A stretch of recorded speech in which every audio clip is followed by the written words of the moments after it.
Hey guys, Coach Santiago talking to all my aspiring coaches.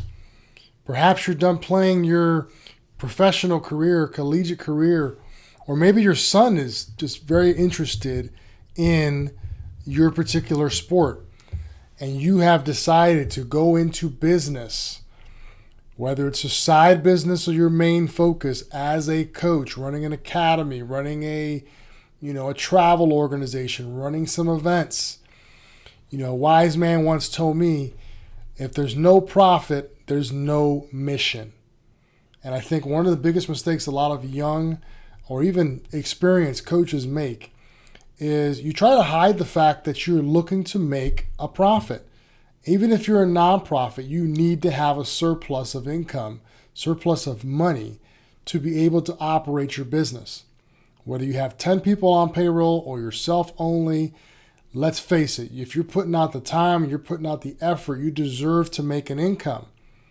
And I don't think you need to hide from that fact. What you need to do is focus on your program and deliver the value that warrants that.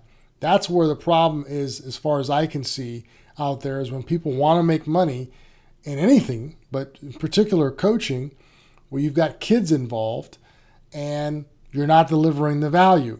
Now, you will have a lot of parents, you will have a lot of people who say, whoa, when they look at your pricing or look at your scale or look at your business model and say, hey, I can go down the street, Johnny's dad runs a team, and it's a third of the price. Well, that's okay. Again, depending on what value you're bringing, you should be able to answer those questions. You should be able to take care of those quote-unquote complaints if you've got your stuff together and can really deliver and sell the value. But let's talk about specifically why, and sometimes I even see with coaches, you have a mental block demanding from yourself that you develop a very profitable business. So I want to just kind of see if I can help you understand why you need to run a profitable program.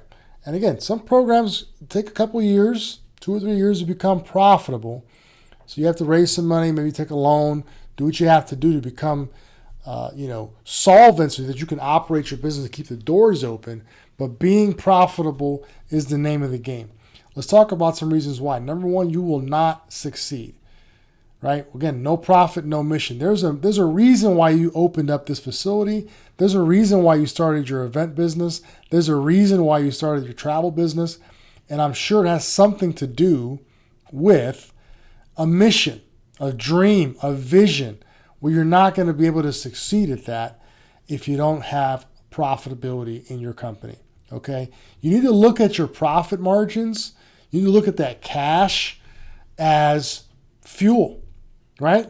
So if I'm driving and I've got a full tank of gas, meaning I'm funded, whether I've raised the capital or my business has produced enough profit that I've got gas, I've got a full tank, and you've got a quarter tank, my car may be worse than yours. It may not even be, you may have a brand new top of the line $100,000 car.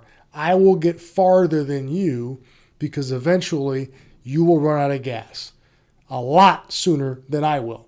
So you need to look at cash as fuel that you can burn to get the right people, to get the right facilities, to get the right players, to get the right coaches, to make the right decisions in your business, in your coaching and development business to get to that point, right? You got to have that fuel to get there. You got to be able to burn enough fuel to get to that destination that you had in mind 4 or 5 years before, or maybe even 10 years before you decided to open up this particular business. Not to mention, once you become profitable, you're able to provide a higher level product. I used to tell parents all the time, I want the best. Don't you want the best? Okay, then I have to raise prices $250 per player this year, whatever the number was. But you've got to make sense of it to yourself that you're going to be able to offer and bring your A game, right? You're not going to bring old used balls to practice. You're going to go out and get nice baseballs or nice softballs or nice tennis balls or whatever the case might be. You're going to bring the best to those particular clients. So again, it boils down to the value that you're able to provide to them. Also, you need to think about it like this. If you're concerned, if you're going to practice or training or coaching every single day and you don't know how you're going to keep the doors open 3 weeks from now because there's only $25.25 in the bank account, and you're hoping that 2 or 3 families pay you or catch up on fees or do anything like that, how good of a coach are you honestly going to be? You're going to be very distracted. You're going to be very unmotivated. You're going to feel defeated. You're going to feel like, man, I really, should think about doing something else. I've seen a lot of coaches, they just come out of the gate with a ton of passion, and then they don't take care of the business side. They don't think about profitability. They don't study. They don't get around people who know about business that can help them. And they end up, pulling the trigger and going off and doing something else they probably hate to do because they couldn't focus. So my last bit of advice, after going all through all that stuff of things you can't do without profitability, is if you're really serious about turning your passion into your business, then you've got to get around some other people out there in the marketplace that have done that, right? There's another Taekwondo instructor that's very successful in your town, in your county, in your state. Take him out to lunch. See if he'll mentor you or she'll mentor you. Find out if they can consult with you. Some people want to, potentially charge you a fee for that. Invest in yourself. One of my biggest pet peeves I see out there about coaches is you sell people on why they should invest in themselves and hire you as a coach, but then you don't go do that yourself. You don't go out and hire somebody that can teach you how to read financial statements and what an income statement and a balance sheet should look like. You don't hire people that can teach you about accounting. You don't invest in yourself, and then you wonder why your business doesn't succeed.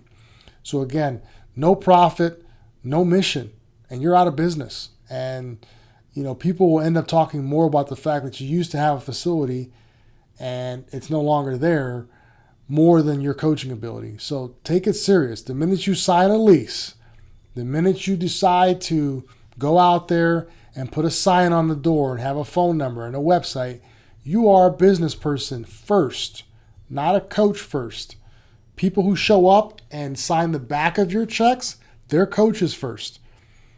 If you're signing the front of the checks, you're a business person first. And you should treat yourself that way and coach yourself that way and get mentored that way. As always, guys, I love talking to you about these tidbits of information that I've gathered over an extensive career. If I can help you in any way, shape, or form, please don't hesitate to give me a call or reach out to me on my website. And remember, coaching is an action, not a position.